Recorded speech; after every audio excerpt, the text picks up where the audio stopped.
देखिए बच्चों, गणित की आधारभूत प्रमेय से हम शुरुआत करेंगे कक्षा 10 के पहले टॉपिक से। अंगणित के आधारभूत प्रमेय क्या है, उसको शब्दों में ही लिखा हुआ है। प्रत्येक भाज्य संख्या, एक एक चीज को हम समझेंगे। प्रत्येक कौन सी संख्या? भाज्य। अब आपको हम बताते हैं कि भाज्य संख्या क्या होती है। भाज्य संख्या को इंग्लिश में हम कहते हैं कंपोजिट नंबर। क्या कहते हैं? Composite number.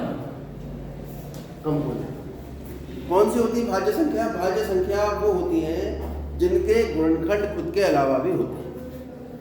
जैसे 4 के अगर हम गुणनखंड करें तो 2 दूनी 4 की प्रक्रिया सबको आती हुई 2 ही कम 4 को लिख दिया हमने 2 गुणा 2। ठीक है। अगर हम देखें तो इस 4 का गुणनखंड 2 भी है और 4 का गुणनखंड खुद 4 भी है। किसी संख्या का गुणनखंड अगर कोई संख्या है तो वो उससे पूरी तरह विभाजित होती है। तो एक कोई संख्या खुद से पूरी तरह विभाजित होती है, 4 एकम 4। ऐसे ही अगर हम बात करें एक संख्या वाले ने 6, 2 3 6 3 एकम 3। अगर ट्री बनाए इसका तो 6 के भाग हो रहे हैं 2 और 3, ये इसके गुणनखंड। तो 6 भी स्वयं 6 का गुणनखंड है। तो इसके गुणनखंड कौन कौन हुए? 2 3 और 6। ऐसे ही मान लो हमारे पास 2 है, 2 का गुणनखंड कौन है? 2 ही कम 2। तो खुद 2 ही 2 का गुणनखंड है, लेकिन 2 के अलावा 2 का कोई गुणनखंड नहीं है। इसका मतलब ये भाज्य संख्या नहीं है। अगर ये भाज्य संख्या होती तो खुद के अलावा भी इसका कोई ना कोई गुणनखंड होता। जैसे 6 का गुणनखंड 2 और 3 है, 4 का गुणनखंड 2 भी है और 4 से भी। ऐसे ही आप बताइए सबसे छोटी भाज्य संख्या कौन सी होगी? 4। क्योंकि 4 से कम जो संख्या है 1 2 3, 1 को तो गिनो ही मत, ना वो भाज्य में गिनती आती है उसकी, ना अभाज्य। 2 से शुरू करो। 2 कैसी होती है? भाज्य अभाज्य? भाज्य। 3 4 4 एक ऐसी संख्या है जिसका गुणनखंड 2 भी है और 4। 5 पर पहुंचोगे तो 5 का गुणनखंड 5 ही है। कैसी है? भाज्य अभाज्य? तो यहाँ पर एक नई चीज निकल कर आई, अभाज्य संख्या। अभाज्य संख्या कौन कौन सी हो गई? 2 3 5 9 3 से कट जाता है। तो 9 खुद से तो कट रहा है, उसके अलावा किसी और से भी कट रहा है। 11 ऐसे ही आप 1 से लेकर और 300 तक आज घर जाकर ढूंढोगे कि कौन कौन सी उसमें ऐसी संख्याएं हैं जो अभाज्य। ठीक है। उसमें भी आप देखेंगे 3 और 5, इन दोनों का अंतर 2 है और दोनों ही अभाज्य हैं। कोई और जुड़ा बता सकते हो ऐसा? ऐसी अभाज्य संख्याएं जो लगातार क्रमागत हैं, जिनका अंतर 2 है और वो अभाज्य हो। अभाज्य भी हैं 15 और 17। गलत। 15 3 से कट जाता है। और बताओ? 5 और 7 बिल्कुल ठीक। और 17 19 बिल्कुल ठीक। और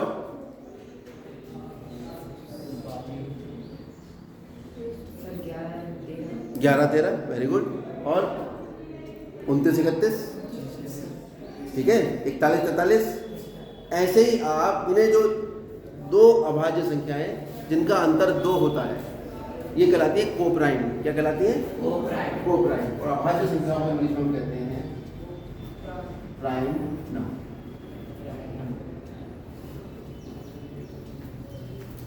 और इंग्लिश में कोप्राइम कहते हैं, हिंदी में कहते हैं सह अभाज्य संख्या। 3 और 5 जो है ये कैसी संख्या है? क्योंकि इनका अंतर 2 है। ऐसे 5 और 7 सहभाज्य संख्या है क्योंकि इनका अंतर 2 है, क्रमागत है और दोनों अभाज्य। तो भाज्य आपको समझ में आ गई? अभाज्य समझ में आ गया? गुणनखंड सब जानते हैं? ठीक है। उसको बताने की आवश्यकता है? नहीं है। तो प्रत्येक भाज्य संख्या वो जिसके गुणनखंड खुद के अलावा अभाज्य संख्याओं के एक गुणनफल के रूप में गुणनखंडित किया जा सकता है। जैसे हमारे पास 6 था, 6 को हमने कितना लिखा? 2 गुणा 3। तो हमने इस 6 को 2 अभाज्य संख्याएं 2 और 3 के गुणनफल के रूप में लिख दिया, क्योंकि जो भी संख्या जिसके गुणनफल है। 4 को कैसे लिखा हमने? 2 गुणा 10 को कैसे लिखेंगे? 2 गुणा 5। 12 को कैसे लिखेंगे? 2 दूनी 4 या 18 को कैसे लिखेंगे? 2 या 6 या। क्या कोई ऐसी भाज्य संख्या आप सोच सकते हो जिसको, ये देखो, इसको मैं 18 को ये भी लिख सकता हूँ 6 गुणा 3 और 2 गुणा 9 में तो लिख सकता हूँ 2 गुणा 9। तो इसमें और इसमें क्या अंतर है? सर ये मतलब भाज्य संख्या ये जो 2 3 3 है, तीनों ही अभाज्य है। और 18 कैसी है? यहाँ 6 और 3 कैसे हैं? एक अभाज्य और एक यहाँ पर एक अभाज्य। मान लो हम यहाँ पर ले लें हम 36, तो 9 चौक 36, या फिर लिखे हम इसे 2 गुणा 2 गुणा 3 गुणा 3। तो हम देख रहे हैं कि 36 को 9 गुणा 4 लिखा, 9 भी भाज्य है, ठीक है। यानी हम किसी भी संख्या को जब लिख रहे हैं तो क्या क्या स्थिति उत्पन्न, या तो हम उसे गुणनखंड के रूप में जब लिख रहे हैं, जितने भी गुणनखंड हैं उनके गुणा के रूप में जब लिख रहे हैं, तो यहाँ पर कोई निश्चित नियम निकल के नहीं आ रहा, एक भाज्य एक अभाज्य एक अभाज्य एक भाज्य। लेकिन जब मैं कहता हूँ कि किसी संख्या को केवल अभाज्य गुणनखंड के रूप में लिखो तो कंफ्यूजन खत्म हो जाता है, क्योंकि यहाँ पर 36 को मैं यूं तो लिख सकता हूँ, क्यों लिख सकता हूँ? नहीं। तो जब इतना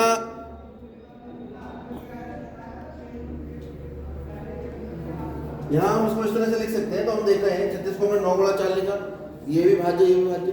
18 गुणा 2 लिखा, ये भी भाज्य ये भी भाज्य। अगर हम आपसे कहें कि भाई 36 के गुणनखंड बताओ जो भाज्य होते हैं, तो ज़्यादातर बच्चों के उत्तर अलग अलग आएंगे। लेकिन अगर मैं ये कहता हूँ कि 36 के को अभाज्य गुणनखंड के गुणनफल के रूप में लिख के दिखाइए। 36 यानी भाज्य संख्या को अभाज्य संख्याओं के गुणनफल के रूप में लिखोगे तो सबका आंसर एक ही आएगा, है ना। लेकिन जब हम किसी भाज्य संख्या को भाज्य संख्याओं के गुणनफल के रूप में या भाज्य और अभाज्य गुणनफल के रूप में लिख रहे हैं, जैसे यहाँ एग्जाम्पल दिया था, यहाँ भाज्य और अभाज्य गुणनफल के रूप में लिख रहे हैं, ठीक है, तो सबके आंसर अलग अलग, क्योंकि ये तो छोटा नंबर है। अभी तो हम बड़ा नंबर लेंगे 48, 12 चौक 48, 16 3 48, ठीक है, 24 दूनी 48, ठीक है, सबके आंसर अलग अलग आ रहे हैं। लेकिन अगर हम 48 के अभाज्य गुणनखंड के रूप में लिखे, गुणनखंडों के गुणनफल के रूप में लिखे, तो फिर सबका आंसर एक ही आएगा। लिख के देखो, सब लोग करो 48 के गुणनफल। हाँ, सब लोग 48 के जो संख्या है इसको अभाज्य संख्याओं के गुणनफल के रूप में लिखो। और तरीका क्या होता है, यहाँ से शुरू करते हैं काटना, 2 से कट रहा है, फिर 2 से कट रहा है, फिर 2 से कट रहा है, जब तक 2 से कट रहा है तब तक 2 से काटते रहो, उसके बाद फिर 2 से कट रहा है, अब नहीं कट रहा, ठीक है। एक को हम लेंगे नहीं, क्योंकि हम केवल अभाज्य गुणनफल के रूप में, तो फिर हमारा जो 48 आया वो शायद सभी का उत्तर ये आ रहा है। तो नियम तो वही बनता है जो सभी के लिए सही हो, ठीक है, बन गया नियम। तो ये कोई नई चीज नहीं है, ये यही वाली बात को इसने शब्दों में लिख दिया है कि प्रत्येक भाज्य संख्या को, दुनिया की कोई भी भाज्य संख्या ले लीजिए, अभाज्य संख्याओं के एक गुणनफल के रूप में गुणनखंडित किया जाए। और क्या बात है नहीं इसमें? क्या आप ऐसा कर सकते हो, इसे लिख दो 3 गुणा 2 गुणा 2 गुणा 2, कोई फर्क पड़ेगा? नहीं सर। जरूरत हो रहा है 2 2 4 3 8 3 16 क्या होगा, ठीक है।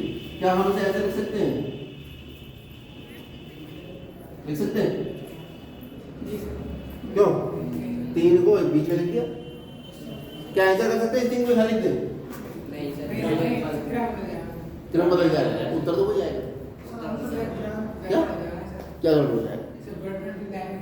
नहीं, ये तो हमने गुणनखंड निकालने के लिए प्रक्रिया अपनाई और ये आ गया। इन सब की गुणा करके कितना आ रहा है? 48। तो क्या इन संख्याओं के क्रम बदलने से इनका गुणनफल 48 नहीं आएगा? ये भी 48 ही आ रहा है, ये भी 48 ही आ रहा है। फिर लिख दो 2 गुणा इस बार 3 यहाँ लिख दो। क्या उत्तर में कोई अंतर आया? नहीं आया ना। इसका अर्थ ये हुआ कि किसी भी भाज्य संख्या को जब हम अभाज्य संख्याओं के गुणनफल के रूप में लिखते हैं तो वो क्रम पर निर्भर नहीं करता। चाहे कोई अभाज्य संख्या पहले लिखो गुणनफल क्रम में, चाहे कोई अभाज्य संख्या बाद में। 6 को लिखेंगे, 6 को लिखेंगे 2 × 3, 2 3 = 6, या 6 को लिखेंगे 3 × 2, आंसर तो वही आना है। ठीक है, 3 × 2 = 6 और 2 3 = 6। यानी क्रम बदलने से जब हम भाज्य संख्याओं को अभाज्य संख्याओं के गुणनफल के गुणनखंडों के गुणनफल के रूप में लिखते हैं या गुणनखंड करते हैं अभाज्य संख्याओं में किसी भाज्य संख्या का, तो उन अभाज्य संख्याओं का जो क्रम है उसमें आप परिवर्तन करो तो उससे उत्तर पर कोई प्रभाव नहीं पड़ता। ये भी तो यही कह रहा है। लेकिन 6 के अभाज्य गुणनखंड कौन कौन है? यहाँ 48 के अभाज्य गुणनखंड कौन कौन है? 2 और 3। अभाज्य गुणनखंड तो 2 और 3 ही है। समझ में आ रही बात? अभाज्य गुणनखंड तो 2 और 3 ही है। अब इसके गुणनखंड क्या है ये अलग मुद्दा है, और अभाज्य गुणनखंड शब्द का प्रयोग किया वो एक अलग मुद्दा हुआ। जैसे यहाँ पर हम ले रहे हैं 12, तो 12 के 18 जैसे ले लिया, तो 18 के जो गुणनखंड है वो 6 भी है, 3 भी है, 2 भी है और 9 भी है। लेकिन अगर मैं कहूँ कि 18 के अभाज्य गुणनखंड बताओ, केवल सबका आंसर एक ही आएगा। जब भी शब्द अभाज्य जुड़ जाएगा आपका सबका आंसर एक आना शुरू हो जाएगा। यानी ये कोई महत्वपूर्ण चीज हो गई अभाज्य, इसीलिए तो ये प्रमेय कह रही है।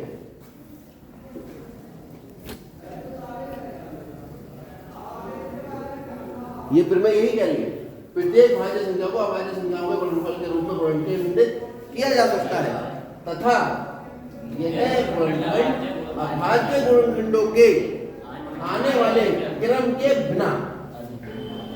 बिना अद्वितीय होते हैं। अद्वितीय का मतलब एक ही होते हैं, आपके एक आंसर अलग अलग नहीं आएंगे। ये अद्वितीय का मतलब है यूनिक। क्लियर हो गई बात? ये बिल्कुल दिमाग में बैठ गई चीजें। कौन से प्रमेय बताई हमने आपको? हाँ, अंगणित की नमस्कार आ जाइए अंगणित की आधारभूत प्रमेय। चलिए इसका एक उदाहरण, इसका कैसे हम प्रयोग करते हैं उस पर बात करेंगे। तो हम बात करेंगे प्रश्नावली 1.1 के क्वेश्चन नंबर 5 की।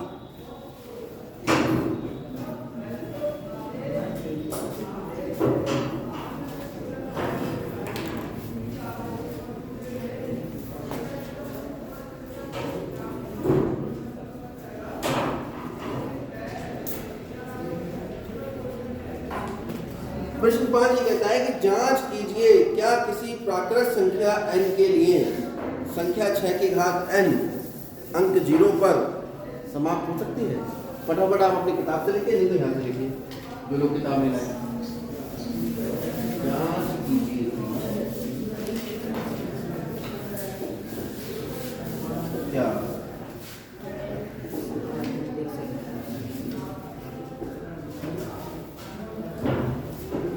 क्या किसी प्राकृत संख्या n के लिए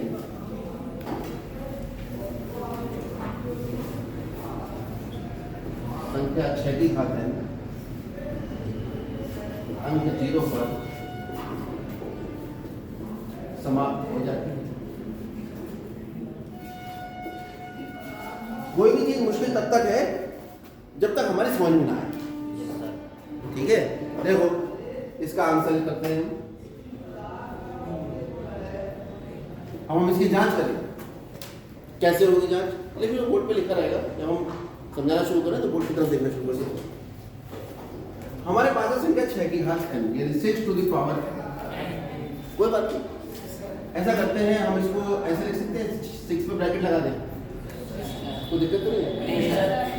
और अगर हम ऐसे लिख दें तब कोई दिक्कत है? और फिर इसमें हम इसे ऐसे लिख दें, क्योंकि गुणा में तो घात अगर है तो दोनों का बट जाएगी। तो हम कुल मिला के 6 टू द पावर n को क्या लिख सकते हैं? 2 to the power n multiply 3 to the power n, यानी 2 की घात n गुणा 3 की घात n। ये कुछ अपने पास से तो नहीं किया है ना, सब अपने आप आया है। कोई दिक्कत किसी को इसमें? यहाँ पे साफ साफ दिखाई दे रहा है कि 6 के अभाज्य गुणनखंड कौन कौन है? 2 और 3। स्पष्टतया 6 की घात n के अभाज्य गुणनखंड कौन कौन है? 2 और 3। केवल कौन है? 2 और 2 और 3 है। चलो ये बात तो ठीक है, लेकिन क्या ऐसा हो सकता है कि कोई ब्रह्म मुहूर्त में उठे रात के 3 बजे और 3 बजे उठ के वो 6 के गुणनखंड करने शुरू करे, मुहूर्त निकाल के पंडित जी से निकलवाए मुहूर्त कि भाई कौन सा समय सबसे बढ़िया है, इसमें कोई ग्रहण नहीं लग रहा, सारे जो सितारे हैं वो हमारे फेवर में हैं, तो क्या ऐसा हो सकता है कि 6 की घात n के गुणनखंड 2 और 3 के अलावा कुछ और आ जाए? हो सकता है नहीं? अब इस बात की गारंटी लेगा कौन? हर कोई तो नहीं मानता मुहूर्त को, इसकी गारंटी लेगी ये प्रमेय, क्योंकि यही प्रमेय ये कह रही है कि गुणनखंडों अभाज्य गुणनखंडों के आने वाले क्रम के बिना कैसे होते हैं अभाज्य गुणनखंड? कैसे होते हैं? अद्वितीय, केवल एक ही होते हैं। यानी जब हमने ये गुणनखंड निकाल लिया, इसका मतलब अंकगणित की कैसी प्रमेय? फंडामेंटल थ्योरम ऑफ अरिथमेटिक कहते हैं इसको, फंडामेंटल थ्योरम ऑफ अरिथमेटिक, अंकगणित की आधारभूत प्रमेय से 6 की घात n के गुणनखंड कैसे होंगे? अद्वितीय होंगे। कैसे होंगे? अद्वितीय का मतलब यूनिक होंगे, यूनिक मतलब एक ही होंगे, अलग अलग नहीं होंगे। अतः 6 की घात n के अभाज्य गुणनखंड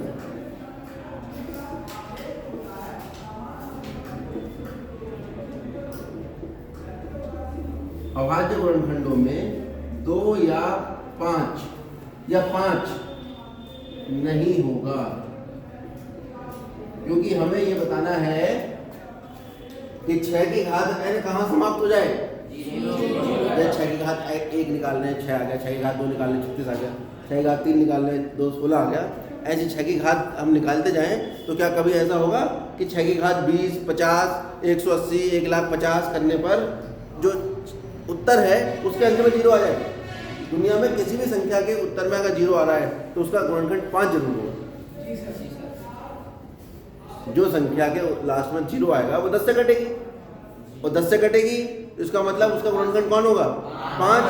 यहाँ पर इसका गुणनखंड कौन है? केवल 2 और 3।